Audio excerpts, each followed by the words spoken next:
I said, empty your mind. Be formless, shapeless, like water. It's about how hard you hit.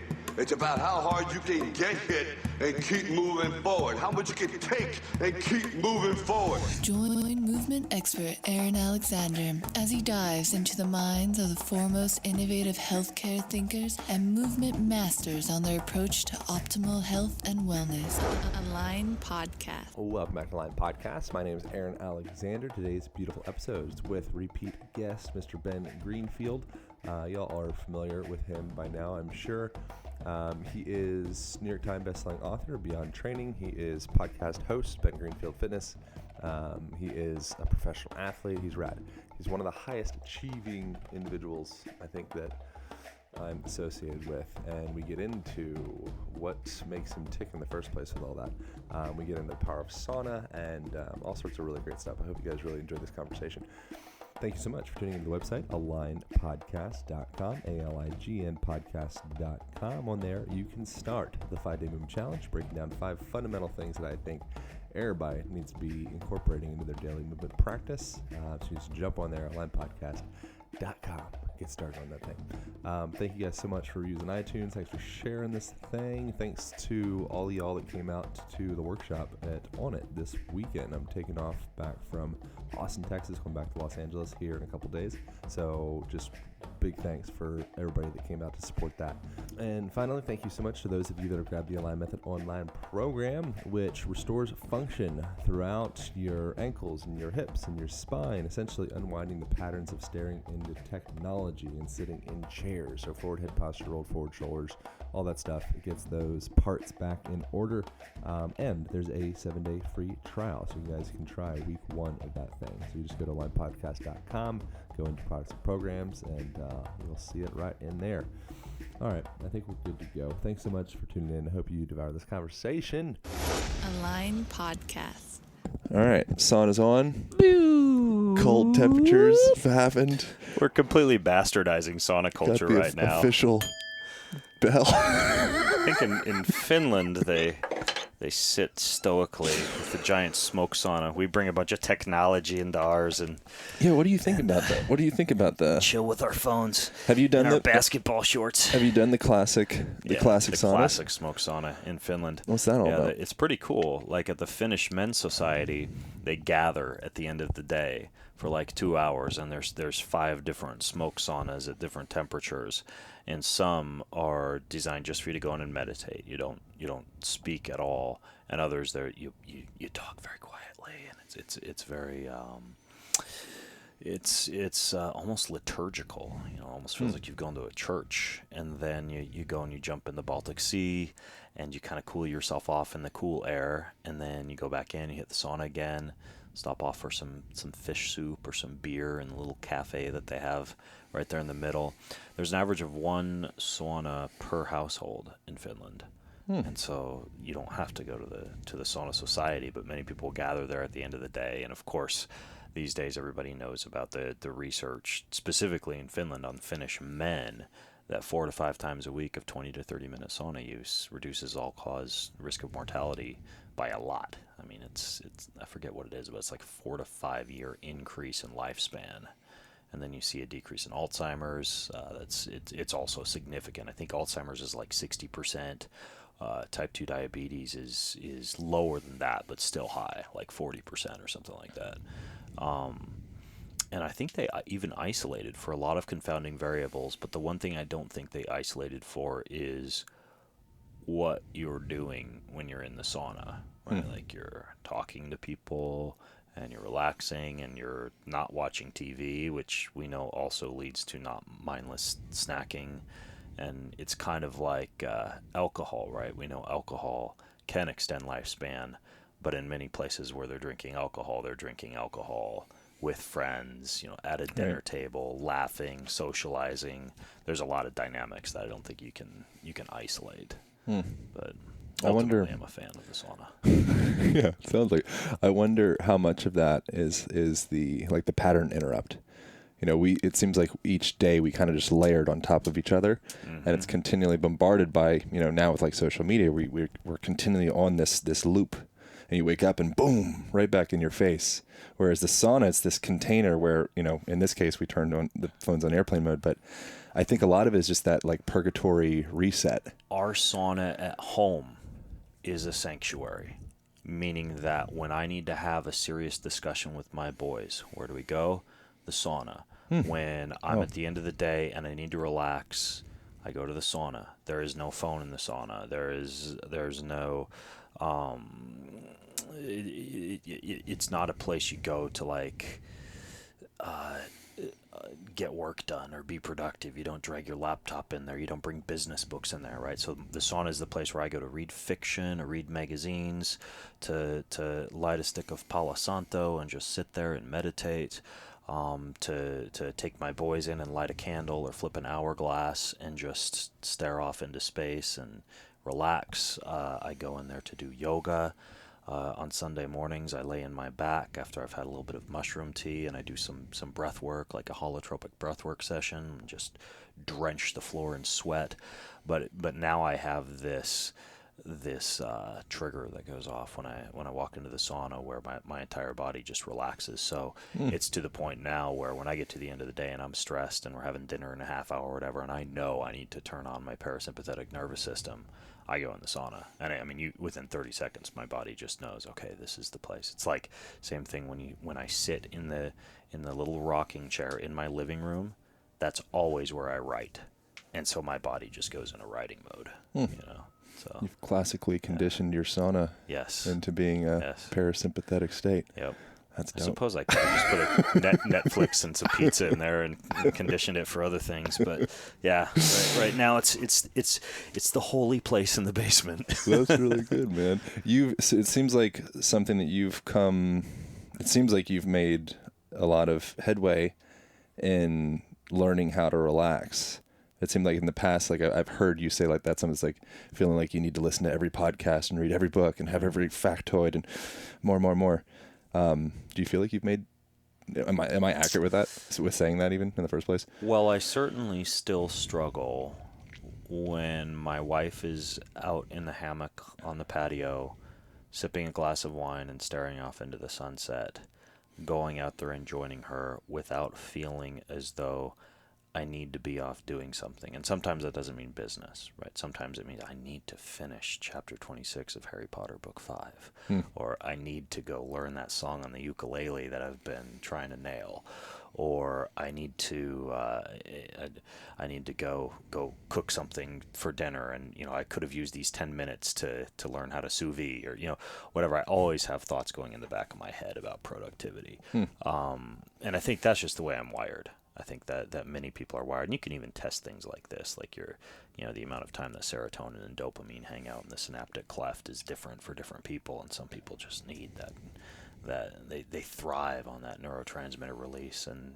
they're, those are perhaps the more hard-charging, high-achieving members of society, but also the people who, if they don't take care of themselves, tend to be the people who either become morbidly obese building their company by the time they're 40, or drop dead of a heart attack because they're trying to race an Ironman triathlon while at the same time travel to 10 different cities in a month, and they're eating crap food because they don't have time to eat because they won't spend the time. And so I accept the fact that I am pretty hardwired for productivity and for constantly going, but at the same time,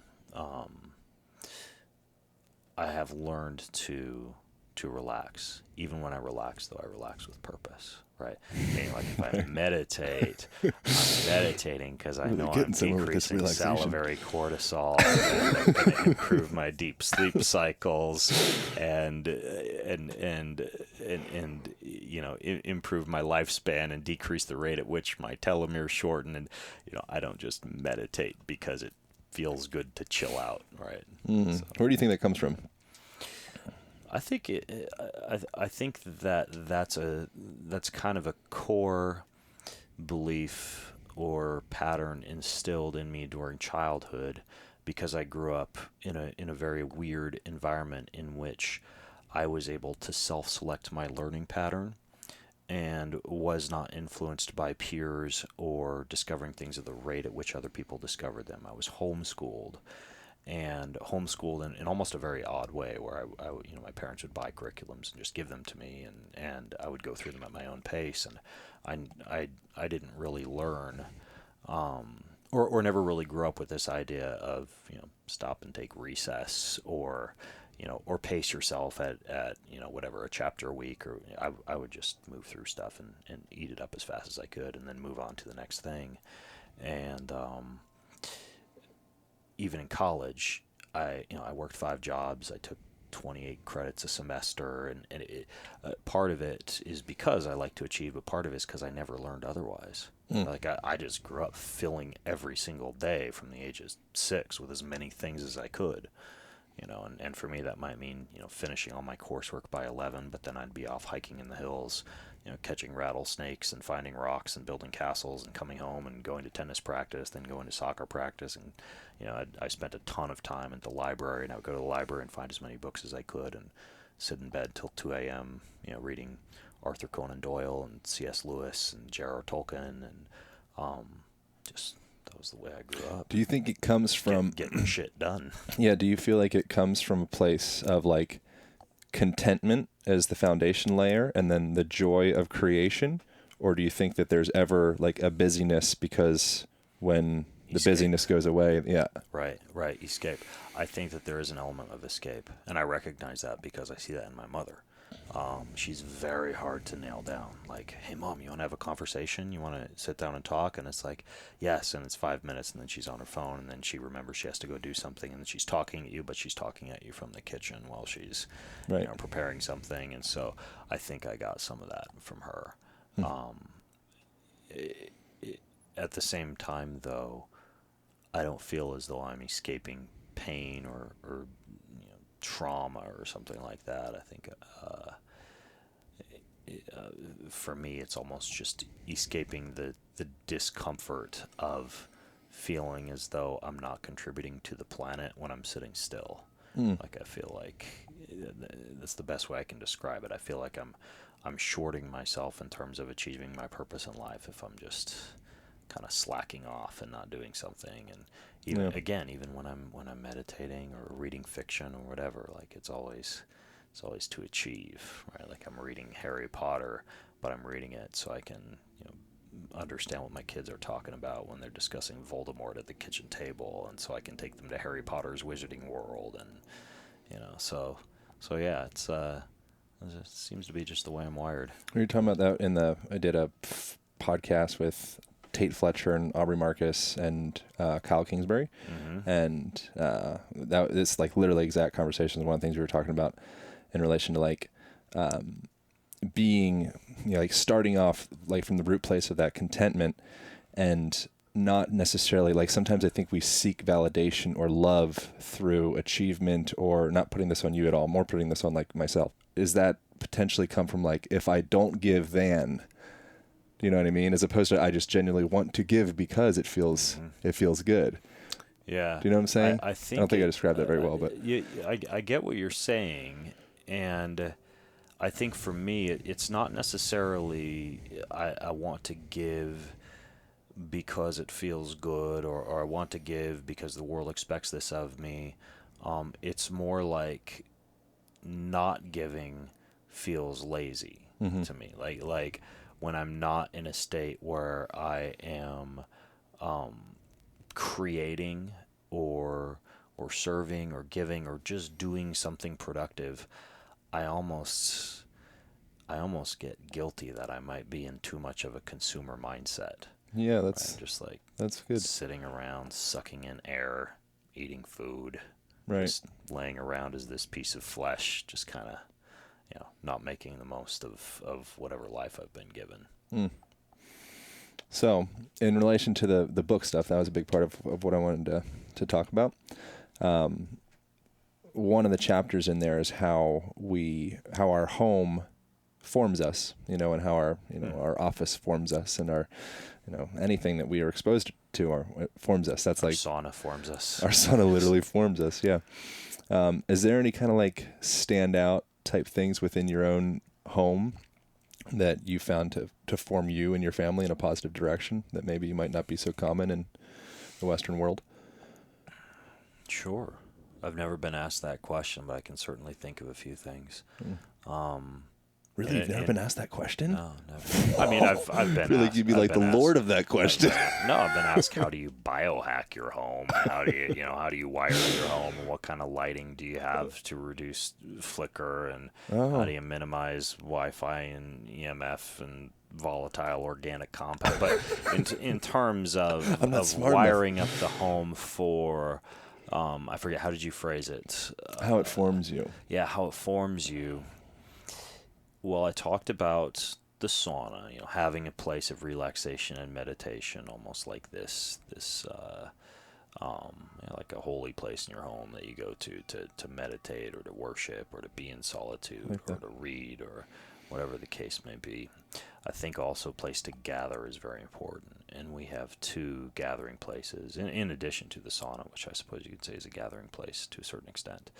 We have a very large dining room table in a very open place, and we designed the home to entertain people at that table. It's this giant oak table from a huge tree off the coast in Oregon, enormously heavy. It's the worst part of my life when my wife asks me if we can move the table a little bit, because there's like an extension to it, so you can move it, but it takes like 4 people. I've ate at that table. It's quite the project you have. Yeah. So this enormous table that allows us to just gather underneath this, this rustic chandelier that hangs from the vaulted ceilings in this barn-style home, and having that recognized as a place where you gather to eat, and recognizing food as something that brings people together and connects people. And it works both ways. Not only does food connect people, but when you're connecting to people, you're more connected to your food, you digest it better, and your blood glucose response to the meal is lower, and your parasympathetic nervous system is more primed to receive a meal. I think that having an like this honored location that you go to eat in your home, we also is important. We also prioritize family dinners. Right? We eat our dinners actually later in our home, close to around 8 p.m., which flies in the face of Ayurvedic wisdom to finish your meal within 3 hours before you go to bed. And I get that, the concept of intermittent fasting and compressed feeding windows and not going to bed with your blood sugar high.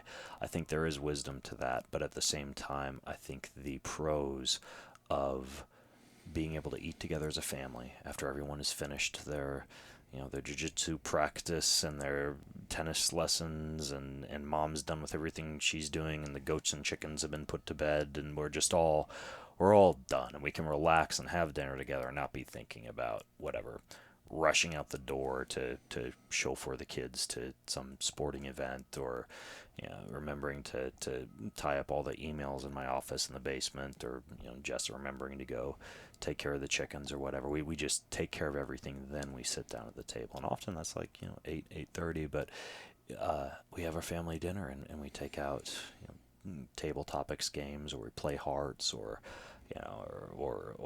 exploding kittens, or bears versus babies, or whatever the kids want to do usually. I don't know what any of those are. But yeah, they're like card games that you can play during the day. Go Sushi is another.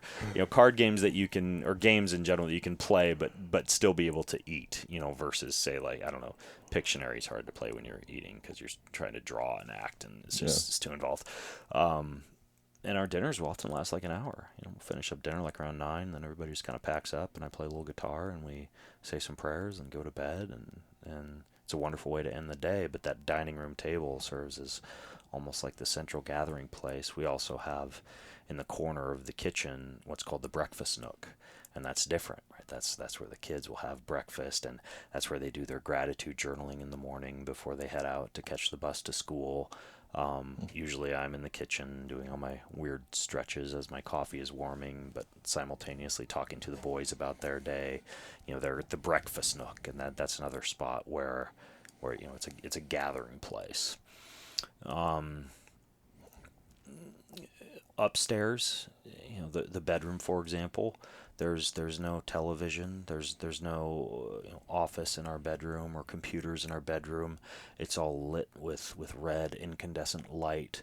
You walk into the bedroom and you're given the impression, oh, this is a place to sleep or to make love. There's not a lot else that goes on in the bedroom. It's just this wonderful place of relaxation, and it's very defined when you walk into the bedroom. There's not even bookshelves or anything. Like it's just a place to sleep and to love, and that's it. And so the bedroom is designed in such a way that there are very few distractions. It's not like the hotel room where there's a telephone and a computer and a TV and a remote. And so the bedroom is another place that comes to mind when you ask that question. So yeah, there's a sleeping component. There's the eating component. There's a movement component too in our house, which I think you appreciate, and I think your audience would appreciate. There's a yoga trapeze that hangs in the living room, and a neck traction device and elastic bands tied to all the different poles and planks that are hanging around the house. And there's kettlebells littering the floor of the room next to my office, and pull-up bars, and a hex bar that's always loaded up with weight. There's not a room in our house, I would say, aside from the bedroom, where you don't feel as though you could almost do a workout. I suppose you could do a workout in the bedroom as well, but it's designed for movement as well. The house is it's very open, but I've littered the place with all manner of little exercise tools.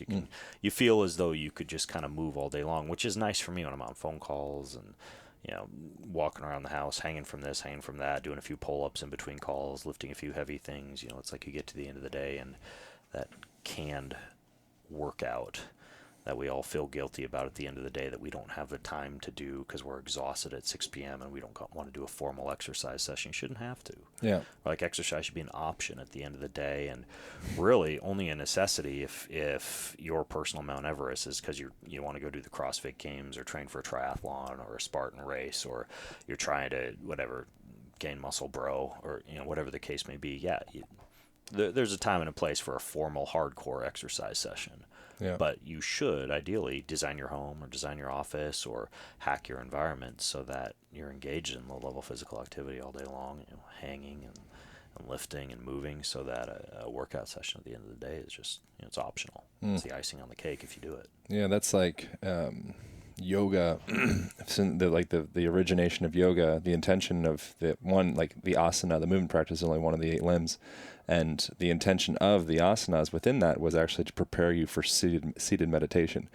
So the asanas were just based around you're sitting in place doing this meditation all day, or for a while. We need to kind of move your hips around and kind of explore a little bit so we can get back to that work. And then Western culture has kind of taken this aberration of it being we're just obsessed with the shapes and the muscles and the sweat. Yeah. And Warrior 1, Warrior 2. Yeah, you got to get it. You got to get it. You got to get that warrior. Yeah. But it feels to me like perhaps a root, or I'm kind of curious what the root of that is. Our obsession with muscles and the 6-pack and creatine, and I like creatine. But where that kind of deviation came from, as opposed to it just being you live your life and you move. Part of it's pop culture. I mean, for me, I grew up with Rocky. Yeah, right? That guy looked amazing. When I was 10 years old, it's Sylvester Stallone. You wanted to look like him, or Ivan Drago. Oh, God. Between that and Men's Fitness and Flex Magazine and everything, and my brother's best friend's dad was a bodybuilder, and he was always at the house showing us how to use the barbell, but it's how to do your concentration curls and your calf raises, right? Mm-hmm. to tone certain muscle groups. I mean, I grew up in an environment where having muscle and having a 6-pack and getting your flex on in front of the mirror or whatever, that was just that was being a man, mm-hmm. right? My boys are growing up with the idea that being able to make fire and shoot a bow and help mom haul alfalfa down to the barn is being a man. Right, totally different concept. So I question if I think there was a deviation at some point where we lost that alfalfa and fire creation, and before you and I, that's when there was that kind of split towards testosterone and just get huge and have these superficial markers of success because we don't know how to make fires anymore. Yeah, maybe. And we're also the tricky part too is you and I being in the fitness culture, even being in fitness media and health media. A big part of success in that is actually looking good with your shirt off on your Insta story, or being caught on camera and looking like you maintain 6-pack abs year round. The sad fact, but the completely realistic fact is like that's what you're judged on. Like in our environment, often that's what your income depends on. People see you and you look like crap, or even if you don't fit into their expectation of what an ideal body should look like, they may not buy your book or listen to your podcast. So we've almost painted ourselves into a corner to a certain extent. And I think that people are becoming more and more aware that, let's take, for example, a guy like, Wim Hof. He's fit. He can shut down inflammatory cytokines in response to E. coli by doing breath work and getting into the cold. But he's not like the kind of guy you're going to see on the cover of Men's Fitness, right? He's just like this hair. It kind of looks like you right now. He's a hairy, bearded freak. In a sauna. I would love for us to get to the point where your body is simply a consequence of an active lifestyle in which you've made yourself harder to kill and able to provide, to provide and to protect and to procreate, right? Like, and if you've optimized your ability to do those three things, then I think that, having a 6-pack abs or looking like you have calf implants is really not necessary. But because I would say 99% of people in fitness still do judge you on those parameters, it's kind of tough, right? There's always that pressure to be fit. Dude, I'm literally going through that right now because I'm doing photos for the book in like 3 or 4 weeks or something like that. So I'm like, oh shit, I got to put on 10 pounds of muscle. Yeah. It's not my healthiest state. And I won't deny, like, it's also fun for me to like put on some good music and go lift heavy shit. Oh yeah. Right. But that's primal. That's because I'm hunched over a computer. Like when I was in college, I was a painter. I was going up and down ladders all day. I was hauling buckets. I was hauling ladders. I was, power washing homes. I didn't have that deep of a desire to work out after a day of painting. Right. So part of it too is we live in a post-industrial era where we kind of want to scratch that itch to move. And that's why I say hack your environment so you can move during the day. But then there's also something about just like movement not even being woven throughout the day, but movement being this thing that you do as like its own core session for the pure sake of movement, where it feels good to go smash yourself sometimes, whether that's on a hike or in the gym, or for me, I used to do Ironman triathlon, and man, it felt great to go and just like swim across an icy lake and back and just completely fill yourself with lactic acid and be exhausted at the end of the day. Like, that feels good, and I think that there's some kind of a primal urge for that as well. It's just been bastardized, with gym culture and, indoor fluorescent lights and treadmills and, Nautilus machines. And I think in the most part in the wild, whatever that means, it probably wouldn't be like concentration curls over and over again. Right. But it might be like making a fire, which is kind of like a repetitive bodybuilding exercise in a way. Well, it's more of like an endurance, but still it is like a repetitious movement. So maybe there could be some value there. I don't know. Yeah. I like to see both sides. Doing a bow and drill fire. It's like doing a lot of, what's that horrible contraption in the gym? Oh yeah. You do that. Use wrist your wrists flexor extensor thing. you wrinkle up the cord. Yeah, exactly. Those It's a are horrible great. exercise. Those are I used to classic. do a lot of those. I was talking to you. I'm sure you know Alan Christensen, Dr. Christensen. Yeah. He's kind of like a liver guy, isn't he? Yeah, Or amongst other things, liver, thyroid, metabolic reset's his most recent book. The other one was, I think, thyroid reset. I think. Anyways, but I was just talking to him, and one of the things that he mentioned in the beginning, you mentioned Ayurveda. I'm gonna jack up the sauna. While Yeah, you're I was talking, actually by the way. thinking Let's about get doing our that, but sweat on. I already did it a couple times, so I didn't want to interrupt. Yeah, I'm turning it all the way count. Boom. Yeah. If I didn't already mention we're in a sauna, I'm sure we did that in the beginning, though. But one of the things he mentioned in relation to Ayurveda that I just thought was so cool was from that perspective, and he told me this, I haven't read this specifically yet, but from that perspective, they look at like what you imbibe through your eyes, what you ingest through your eyes, through looking at things. It's literally as though you're digesting information. So we think of information going in like as far as like nutrients going into our mouth hole, but we don't really necessarily pay attention about what's the nutritional value of the images that you're actually taking in and absorbing. And it was interesting. What do you mean? I mean, you're not talking about something similar to breatharianism, where No. where you breathe the air and somehow that creates carbohydrates in your body via the minerals in the air. No, more like metaphoric nutrients, like not actually tangible, but maybe, maybe.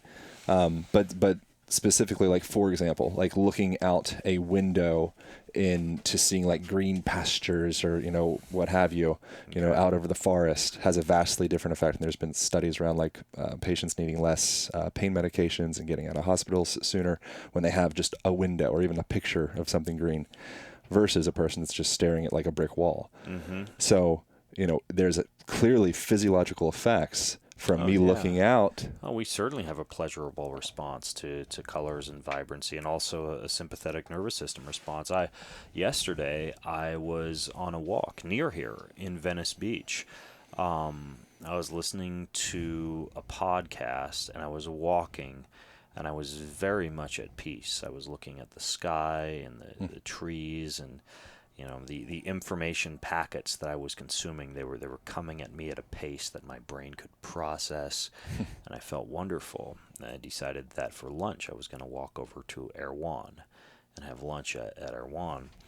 And as soon as I walked in there, I just felt packets of energy bombarding my eyes from people and cash registers and beeping and food and samples, and all of a sudden you know when you've crossed the threshold into slight overwhelm. And I could feel right away the parasympathetic began to shut down, and my fight and flight responses began to take over, and and my body tensed up, and a lot of that, I still had the audio going in my ears, right? So nothing had changed from an auditory standpoint, but it was all of a sudden my eyes were just getting bombarded with all these new packets of information at too rapid of a pace. Yeah. In my office, back to the home, is a giant picture window that looks out into the forest. And I've got this walking treadmill where I'm just walking, and I can look at the trees and the mountains over the Peony Prairie in Spokane that lead out, or that the trees lead out to, and I can focus on objects near and far. And whenever I'm concentrating on that visionscape, I mean, it's a totally different feeling as opposed to when I lower my eyes and go into the laptop. Mm-hmm. Yeah, and so that was where you went was my curiosity. Is that something you paid attention to, those packets of information in your house, outside of the office, like anywhere else? Our house is relatively minimal. Which that's another. It's not cluttered with many things. Yeah. Probably the one thing that clutters up the most of our house are books. We own a lot of books. My children have a lot of books. They know that if they want to buy a Lego or a toy or anything like that, that's something they use their money for, that they've saved, and they can go out and buy that. But if they want a book, the unwritten rule in our home is Dad will buy you any book you want. There are a few exceptions, like Captain Underpants or Diary of a Wimpy Kid, or one of these insipid brain-melting books. But for the most part, I buy them any books they want. I have the same rule for myself. I have zero guilt about spending $50 a day on Amazon, buying a random handful of books that people have told me I should read, or people I want to get on the podcast or whatever. So there are just books all over our home.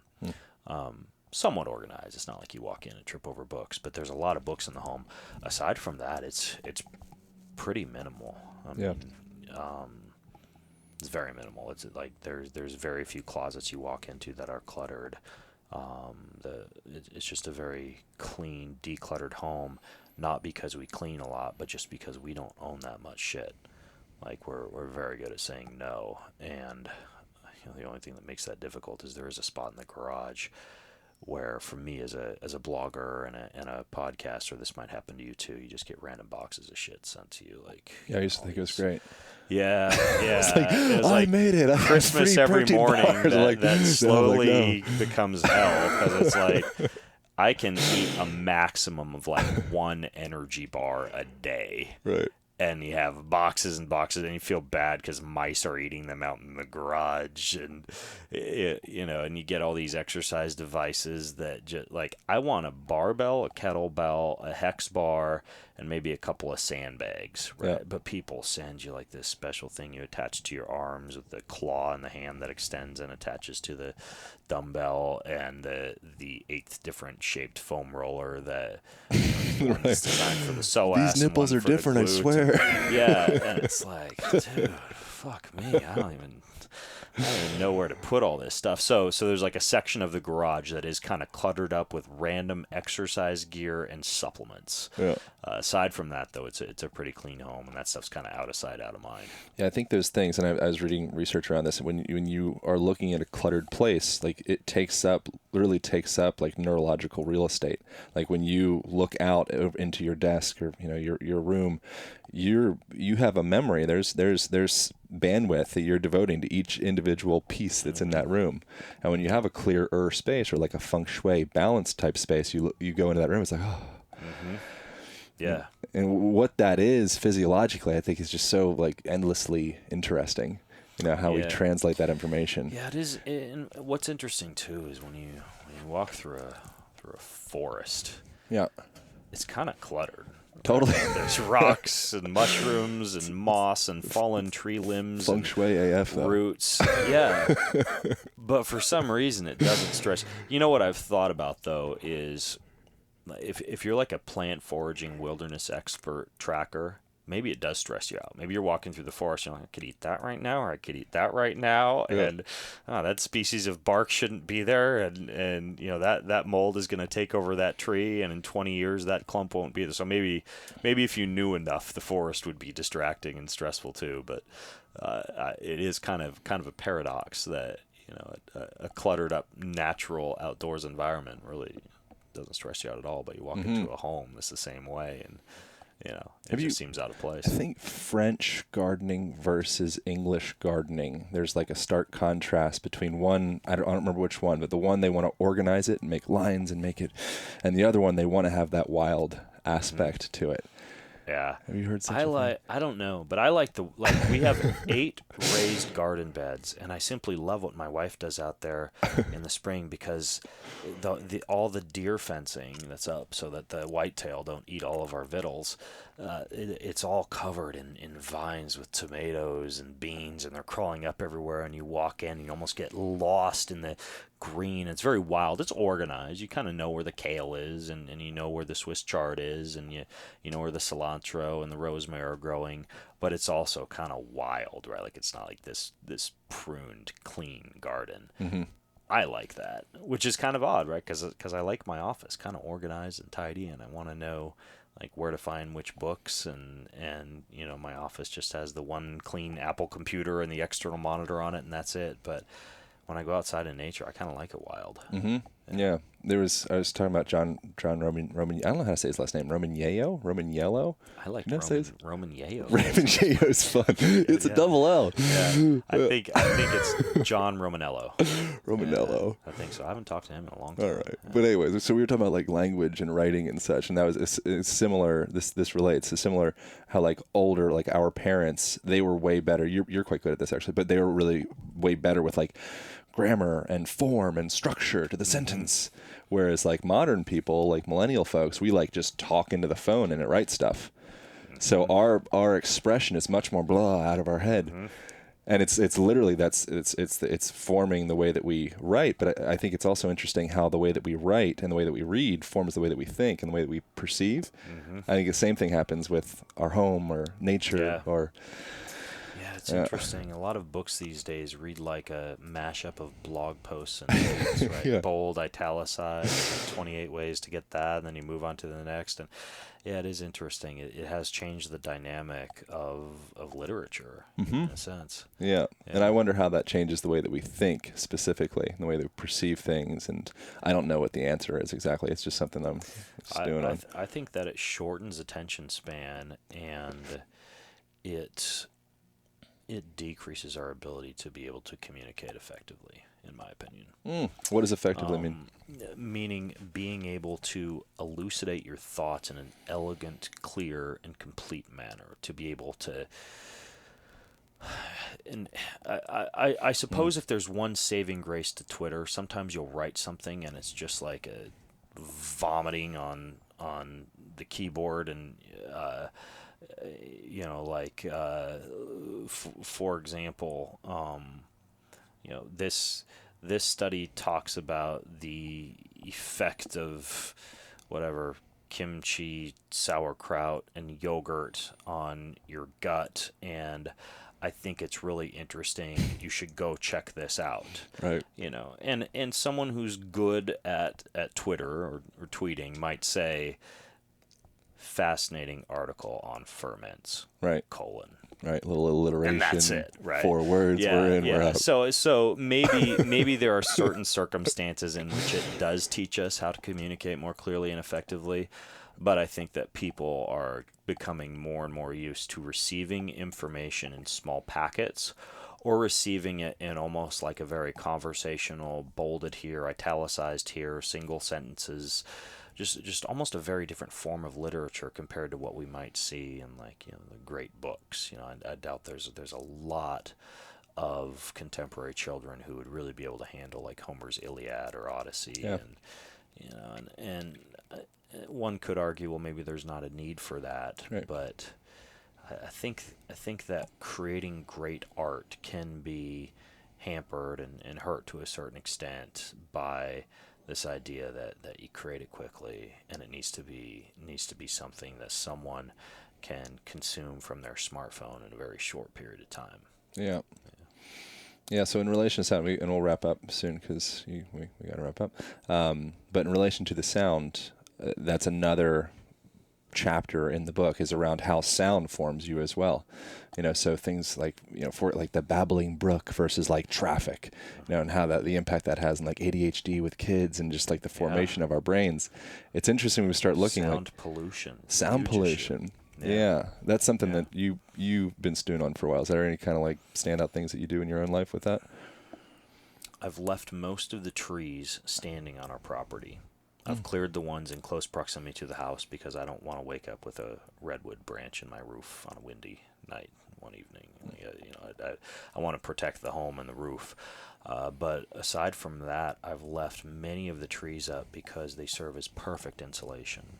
As do if you live in an urban environment, bushes and planters and planning for the future and planting trees when you first move into a home. You're going to be in for a while, so that those eventually begin to insulate the home.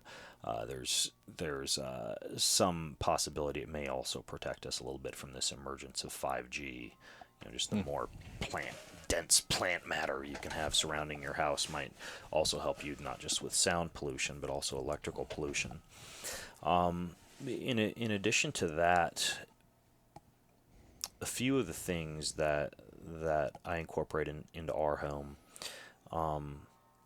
we have a lot of background music going, but usually it's very, very mellow music. I'm a big fan of classical or just like some very laid-back, folksy country. We don't have a lot of, and they've even looked into like appliances and things like that and the noise that those make. Like we don't have a lot of like beeping Bluetooth enabled appliances going all the time. I noticed that with your place. We'll run the dishwasher at night, washer and dryer at night, so you're not distracted by those sounds. What else do we do for sound? There are a lot of like low level sounds. Even Wi-Fi routers have like this mild high pitch. The Wi-Fi router is never turned on in our home. To access the internet, you have to plug in via an Ethernet cable to the wall, then plug that into your computer. I wonder to be able to access how long the it'll take internet. before that's impossible for people to have wire plug into computers. I feel like they're probably starting to phase that out with computers. I mean, that's a separate everything question. would have But to be run by satellite at that point, or microwave internet. Yeah, so I don't know, but at this point in my home, damn it, you gotta plug it. Sometimes it's annoying, but you do it. So we've done a lot to mitigate the sounds that electricity makes, and then also use nature to protect us against a lot of the sounds of traffic and planes and everything else. When I'm on an airplane or when I'm traveling, I use foam earplugs a lot. I sleep with very peaceful sound, so I actually sleep with sound, not in the silence, because I find that actually helps me unless I'm out in the forest in our home, in which case I don't need that. But I typically sleep with like Brain FM or Sleep Stream or something, like some kind of relaxing background sounds. And then I think probably the most important thing is to not be afraid of the silence and the still small voices that can speak to you in the silence. It's very simple now in the era of Audible and Apple Podcasts and the ability to be able to have information packets in your ears 24/7 to never hear the wisdom that often comes to you from the silence. And I think, some people may even think that they're schizophrenic when they turn off all of this and all of a sudden they can hear things in their head. And that happens to me sometimes. When I go completely silent, I begin to hear actual messages in my head. The one that happened most recently was, I often walk, and I usually take phone calls when I walk, or I listen to podcasts or audiobooks when I walk. And I walked in the silence for about a half-hour walk. And as I was nearing the end of my walk, I heard an audible voice in my head. And it said, "It's almost too late. It's almost too late." And I was about to go down the trail through the forest, down back to my house, about 100 yards through the forest. And I literally just plunked my ass right down, and I sat down because I was like, what? Like, this is something important that I'm supposed to know right now. It's almost too late. So I closed my eyes and just began to focus on that voice. And the first thing that came into my mind as I closed my eyes were the faces of my two boys, River and Taryn, who are 10 years old. And the sequence that followed that was a series of sequences of me as a boy, growing up, running through the hills back behind my house, playing soccer, shooting hoops with my buddies, laying in bed reading all those books, playing the violin. And it was almost like a flashback series. There was no, in case you're wondering, psilocybin or plant medicines or anything involved with it. I just sat down and I began to see all of these things. And I haven't talked about this on a podcast before, but this was very recent. And I stood up and I went back down to the house and I found Jessa. And I said, "Jessa, I think we should think about homeschooling again. I think we need to equip the boys with everything that we can equip them with.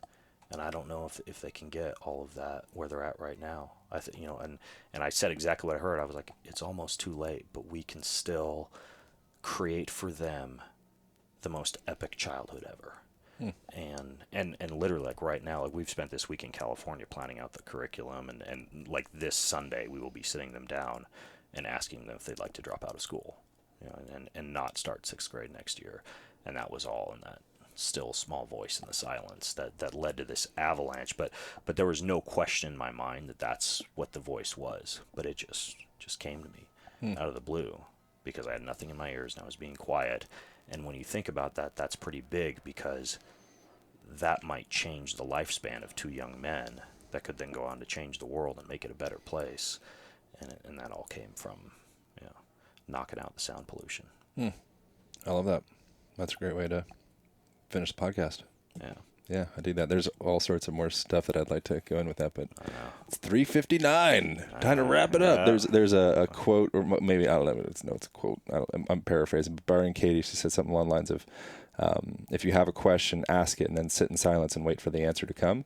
And that's something that we're like devoid of that in our culture. Right. If you have a question, fucking dig in and get it. I do that. I mean, like for me as a Christian, usually it's like asking the question to God. It's like sitting down. What would you have for me to do, right? Because and then we do have to wrap up, but it's like we're all about living our passion. Right? We're all live your passion, and work feels like play all day long, right? A little Mark Twain style. But Buckminster Fuller, what he said was, don't ask yourself what your passion is. Instead, ask God what he wants you to do. And sometimes that's the uncomfortable thing that might fly in the face of your passion. But it's an interesting way to think about life. Asking that question of the universe. What am I supposed to do? What am I supposed to hear? Love it. Where's the best place to point people from here? I want to learn more about Greenfield.fitness.com. Yeah, you can go get your fitness on. Go get your fitness. Yeah. All right, sweet. Yeah, dude, cool. Thank you, brother. Really appreciate this experience. You're sweating more than me. It happened. Yeah. It's happening. My sweat glands are working. All right, over and out. Normally I press the button. We got to go outside to do that. Everybody. So it's not. Thank you so much for tuning in to that conversation. I hope you enjoyed it as much as I did. We got a couple things to help support that body of yours. One of which is the Align band that people have been really loving, which I'm super grateful for. It is a heavy-duty resistance band. Comes along with a door anchor, traveling case, and then a online video guide on how to use that thing. It's my absolute go-to travel tool. I've got it hanging literally from my door right beside me now. Use it regularly. Use it with clients. It can be found at alignpodcast.com/gear on Amazon, and you can also find it at Align Band on Instagram. Also, we finally did it. We created the Align Method online program, which focuses on unwinding the patterns of staring into technology, essentially. So forward head posture, rolled forward shoulders, rolled forward spine, kind of like just that hunchy posture thing that modern world is stricken by, gets into how to align your physical body. So self-care, joint by joint, from ankle to knee to hip to spine to head to neck, etc. Really good stuff. Also gets into lifestyle, gets into morning routines, nighttime routines, how to effectively handstand, how to move on the ground. People have been loving that. Thank you all for grabbing it, the ones that have. And if people have any questions about that, you can reach out at Align Podcast on Instagram. I'm happy to support. All right. Thank you guys. Enjoy your day. Thanks for doing you. Thanks for telling your friends. Thanks for reviews on iTunes. That's it.